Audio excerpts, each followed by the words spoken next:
Hi, I'm Gabrielle Target from Empowering You, and I wanted to run through what a labour looks like.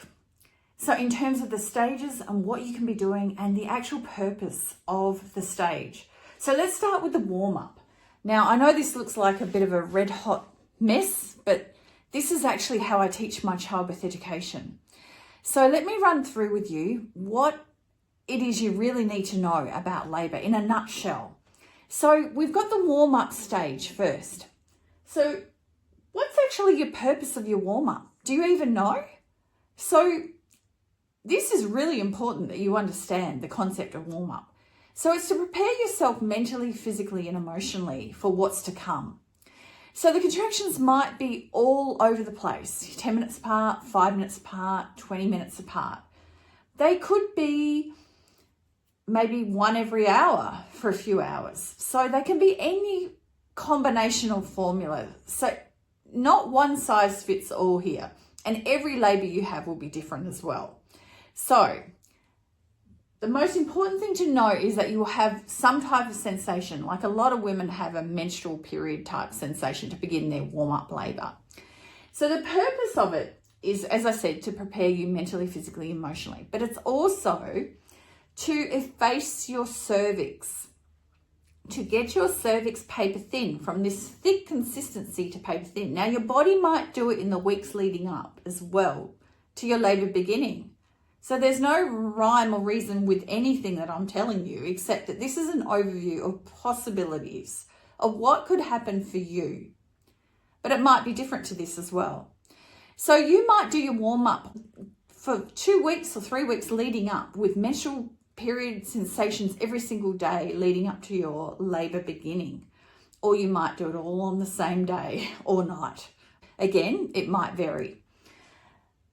Your cervix needs to efface to paper thin, and so then it can start dilating open. And that is why your body has these contractions that simulate what's going to happen later on when you go into established labour, which is the next stage of labour. But let's talk about what you might experience in your warm-up. So you might have menstrual cramping, as I said. A lot of women do. They start with that. Some women feel like they've had food poisoning and they've got a stomach ache. Some women will lose a mucus plug, which will demonstrate that their labour's beginning. And it might be opaque. It might be blood tinged with red blood or brown blood, which is old blood. So it looks like clad glue, which, you know, the kids use, that sort of glue. That's what the mucus plug might look like. It might look like a jelly, like a consistency of like a white jelly. All of this is quite normal. Your plug is there in your cervix to protect and stop any bacteria going up inside into your uterus. But when labour begins, it's time to let go of that. And as your cervix starts to dilate open, you release that mucus plug. Some women will lose it in dribs and drabs. Some women will lose it as a one piece, like one big globular. I've been to labours where women have actually had it come out and they've shown it to me and it looks like a cork out of a wine bottle. Believe it or not, it looks like a complete long skinny plug. So yeah, it can vary the way in which you lose your plug. So don't be worried if you don't have evidence of an actual plug coming out. A lot of women don't. They lose it in dribs and drabs in the weeks leading up to their labour beginning. Now, another thing is poos. Lots of women will start to poo when they go into labour. So they'll find they have episodes of like diarrhea and regular soft poos. And this is their body's natural way of purging. You don't need to have an enema. So what you can get out in your warm-up is fantastic. What you poo out in your labour journey is fantastic. If you poo at the end, when you push your baby out, so be it. So be it. It doesn't matter. It's normal to poo when you birth your baby. Very normal. You're using the same muscles to push. So don't be too hung up on that. That's all normal. And lastly, your membranes might break fully, as mine did in my first labour, which was crazy. Big bucket load, straight out onto the floor when I stood up out of bed at 4 a.m. in the morning, lost the whole lot.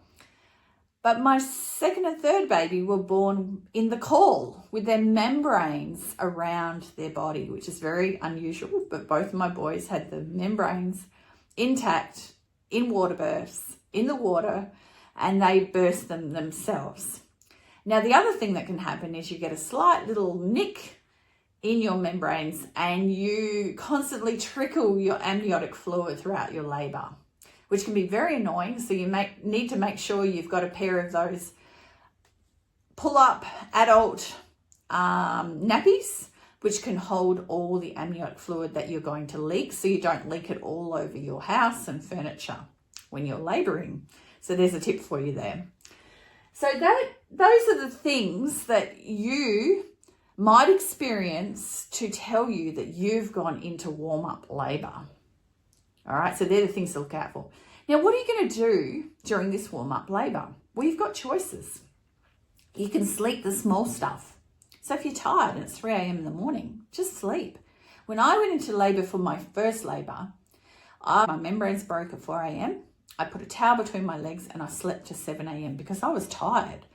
And I didn't have any sensations during that time. And I thought, why not sleep through? So I did. And then I got up at 7 a.m. and called my midwife. So you don't have to get up and think, oh, I've got to get moving. I've got to use active labour positions. I've got to do this and do that and burn yourself out before you've even begun. Do not burn yourself out.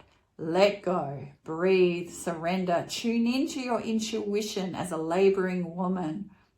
What do you need? What does your body tell you it needs? Do you need sleep? Do you need to get up and go rest somewhere in the house that's quiet and peaceful? Do you need to cook a meal to take your mind off things? Do you need to get the kids ready for school and off to school? What do you need to do? Think about your scenario, your situation, and tune into that intuition. It's very heightened during labour, so listen in. There's no wrong or right, by the way. It's totally up to you what you do. Do you need to take a shower? The water is fantastic in early warm-up labour, but not the bath. The bath is too relaxing. It can send your labour away. You can delay your labour from beginning if you get in a bath at home during your warm-up. It will just make your labour go. It's because you're too relaxed. It really does relax you so much. So the bath is the big guy. It is the best natural intensity relief you will get. Use it when you really need it, from 6 centimeters dilated open onwards. That's when it works best to reduce your intensity as it's building. Use the shower at home though. Use the hot water. Get it on your pelvis, on your back where all those nerve endings are that need stimulating to help you to feel the reduction of intensity. Okay, so use the shower then. Use active labour positions. What's an active labour position? Well, it's any position that you're in, kneeling, squatting, on a fit ball, leaning forward. So your belly, your baby, is coming to the front of your body. All right, that's an active labour position where your baby then can put that beautiful pressure on your cervix and elongate his or her head to help you to keep labouring, to keep going in labour. So optimal fetal positioning, active labour are one and the same. So making sure that baby's spine is to the front of your body or to the right or the left, but you're leaning forward at all times to get your labour progressing. Because look, let's face it, who wants a long, hard labour? No one. So this is what creates a fast, straightforward labour where contractions are coming regularly and the intensity is very normal. Not anything that you can't handle. So that's the important thing here. So use your active labour positions. No reclining, no laying in bed with the feet up, laying back on your pillows, no getting on the lazy boy chairs. None of that, okay? You must lean forward once labour begins, and you should have been doing that from 30 weeks on. getting your baby into that good position for labor and birth to be very straightforward. Lastly, have something to eat. Put fuel in the tank. You need to energize yourself. You need energy on board. You need hydration, coconut water, energy drinks, but not sugar-based. So electrolytes, make sure you get them into you. Ideally, you should be drinking 750 mils of water per hour to keep yourself hydrated. And every half an hour to every hour, you should be peeing. Okay, so anything comes out of your body, brilliant. Make sure you're hydrating though to keep your uterus working. Because remember, your uterine muscles are running a marathon on the inside. You look like you're in heaven. You should look like you're in heaven. You should look like you've got plenty of oxytocin. So plenty of oxytocin and endorphins. They are your best friend. Those hormones are going to help you do the lights are on and no one's home. Put you in that labor state, and that's where you need to be. You need to be in that labor state, completely letting go and surrendering right from the get-go, right from warm-up.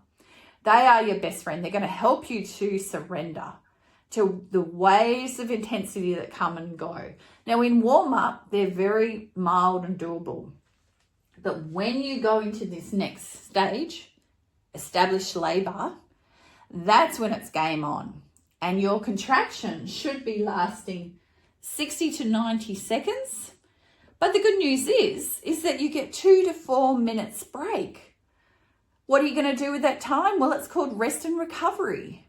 You rest in the position you're in, active labor position, of course, and you recover. You have a big drink of water, not every time, but every, 10 minutes or so, you have a big drink of water. You go get up and pee, you change position, or you go to the toilet and come back to the same position that you loved.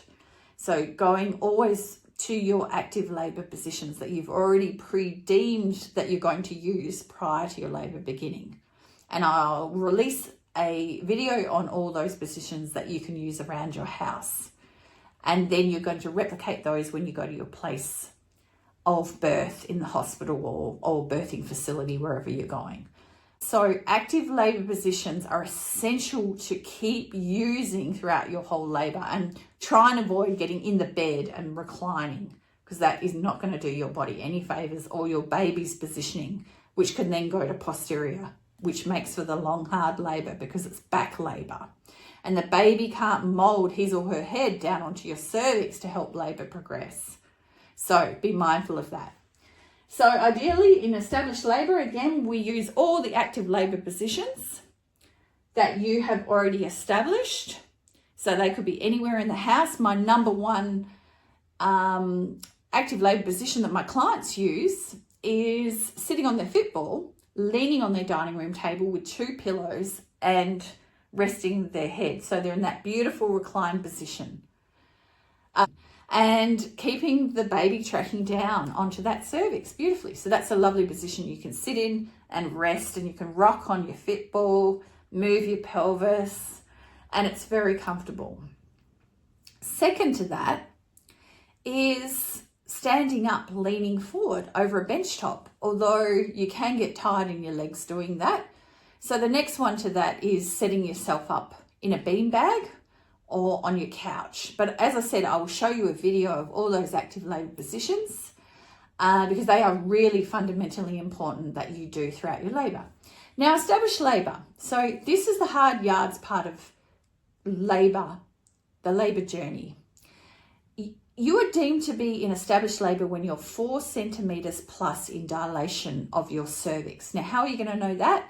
The only way you can really know how dilated you are is if you have a vaginal examination. Now, I myself have never had a vaginal examination, so I just had to gauge how I was feeling and what I was experiencing to tell me where I was at in my labor journey. But these days, a lot of women do choose to have a vaginal examination because they want to know how dilated open they are, which is fine. That's fine. But as I said, you are deemed to be into established labor at 4 centimeters plus. So this is the hard yards part, only because there's an endurance to it. It's not harder as in intensity. Your intensity is what it is. It's because it doesn't stop. So now you're in a formula of contractions, maybe 4 contractions in 10 minutes, and they come and they go, they come and they go. There's an endurance to it, and it doesn't let up until you get to transition. So how do you know you're in transition? Well, there's a few things that can go on when you hit transition. So suddenly you go from the beautiful oxytocin and endorphins and wanting heat on your body, like a hot shower, a heat pack, a hot water bottle. It's all about the heat to help reduce your intensity through using your natural intensity release options of heat and massage and all that sort of thing on your lower back and pelvis. Now you are hot. Now you want cold. You feel like you're sweating. You're boiling hot because the adrenaline is coming on. And the adrenaline is coming on to serve you. It's going to serve you to become the lioness that has to go rah and give birth. It brings your power, your superpower on. You are a superwoman with superpowers, and the adrenaline drives you. It's going to drive you to have the most incredible experience of opening your cervix to that 10 centimeters. That's what transition is. There's 2 transitions that goes on. Firstly, you transition from oxytocin and endorphins to that of adrenaline. So you have this change of hormones for all the right reasons. You need this to give birth. You also transition your baby from utero down through your open cervix and into the birth canal, ready for birth. So you've done the hard yards. Now you're going to start using that power to push. But there's going to be a window. Transition is a window, an awkward window you have to climb through to get to the pushing time and phase of your labor. It doesn't happen automatically. Now, it can take 5 minutes, it can take 10 minutes. I've seen women transition for half an hour. And I call it the anything goes time. Anything goes noise. Okay, so women make noises, crazy, deep primal noises. They can swear. They can get angry. This is driven by the adrenaline. Look out, guys. Look out, ladies that are supporting. Look out, doulas. As a doula, I've been in every scenario you can imagine with a woman transitioning. I have actually been bitten. I've been kicked. I've been punched. I've been pushed up against a wall. I have been through everything that you can imagine. But it's okay, because that's why people pay me, to be their doula. So, women, we'll talk about time. How much longer? I can't do this. I can't keep going. I've had enough. I want it to stop now. So when women are transitioning, that's the sort of talk they can do. So that's all normal. This doubt comes on with the adrenaline. Some women feel like they hit the wall, literally. Like, no, I want out. I'm done. I can't do anymore. I'm exhausted. Some women will have a cry, which is perfectly normal. They do the crocodile tears. I just can't do this. This is too much. I've had enough. And they're looking for help. Now, they can get help, of course, but usually it's too late for them to have an epidural at this stage because they're about to start pushing. So this is the good news. When they go through all of this, it's good news. When you go through all of this, it's good news. Because guess what? You're there. You're about to start birthing your baby. You're about to start pushing. How exciting. It is the most incredible experience. And this adrenaline is your superpower. So embrace it. Make that primal noise. Let it out. Feel into your body. You can feel something's going on. Because before long, you're going to start to feel the urge to push, like you've got to do the biggest poo of your life. Yay! That's the baby. That is the baby just sitting in there. So listen to your body. When you feel that urge to push, push. Don't let anyone tell you when you start your pushing. Your body will tell you. If you've got the biggest urge to push, push. Do not hold back. And really ride the wave of intensity. When that intensity comes on and you feel that urge to push, push. Because you're giving birth. And that is what you have worked so hard here in doing to get to this point. So really embrace it. So when the push sensation comes on, I teach my clients that they have to do 3 dynamic pushes on a contraction. So you take a big breath and you go, and you push with all your strength. You take another quick breath.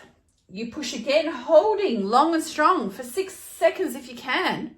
And then you do a third one. So 3 dynamic pushes on every contraction. That will get your baby moving down, down, down through the birth canal.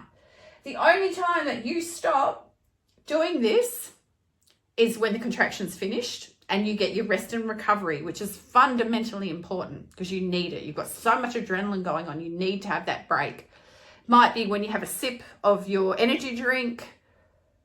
You might have a cold flannel, ice pack on the back of your neck, a fan. Do whatever you need to do that feels right for you to cool yourself down because you can be incredibly hot. When the next contraction comes on, you go again, 3 dynamic pushes, then rest and recover. The only time that you stop doing it is when you feel the burn and the sting. And that is the only time in labour you're allowed to use the C word, which is control. The only time you can be in control is here. When you feel that burn and the sting. And that's where you gently nudge your baby out through your perineum and vagina and give it time to stretch up. If you push with all your strength and might when you feel that burn and sting because you want to get rid of the sensation, there's a good chance you're going to tear. So not good. So really use control during this stage. Really enable your body to open. The adrenaline will support you. The oxytocin and endorphins are still there. They will help you to stretch up. But adrenaline is the main dominator here in terms of your hormones. So, pushing, letting go, surrendering, opening, burning and stinging, all normal. That's you giving birth. That's what birth is. Now there's 2 births. You birth the baby. So first gently the head, and usually after you've birthed your baby's head, it's 1 more or 2 more contractions and the body glides out. Then you receive your baby. In order to start stimulating oxytocin and endorphins to come back into the play, you bond, you connect, you have that skin to skin. So important. This also sends a message to your placenta to be birthed. It starts to get rid of the adrenaline, starts to bring the adrenaline down, oxytocin and endorphins up. This helps you to fall in love. Oh, this is my baby. Look at my baby. Oh my goodness. I know every time a woman gives birth, they say, oh, it's a baby.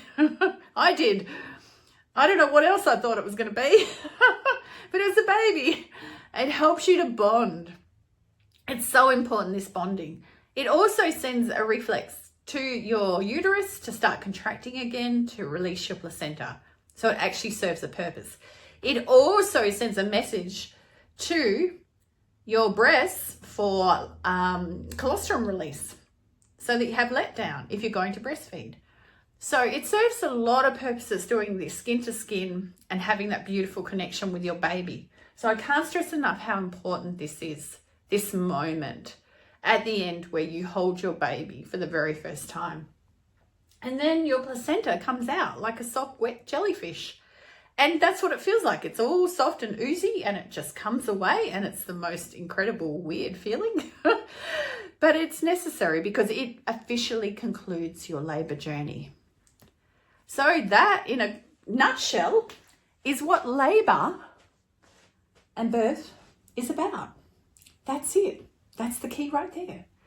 The key also is about, in this stage here, the warm-up and established labour, that's all about surrendering. Okay, you must surrender. That is the key. This stage here is all about listening to your body and what feels right for you in terms of being in control, pushing, using the contractions to be really effective in getting your baby down your birth canal.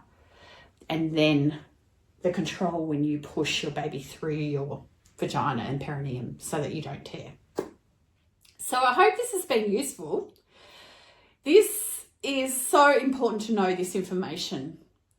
And men are very visual, so I find that the partners that come along, the male partners of women that are learning childbirth education, they find the visual aspect of this way to learn about birth is really, really good and clear, because they need to see it on a board for it to be activated, and so they can step up and be the best man doula they can be, or doula if you've got a female partner and support person.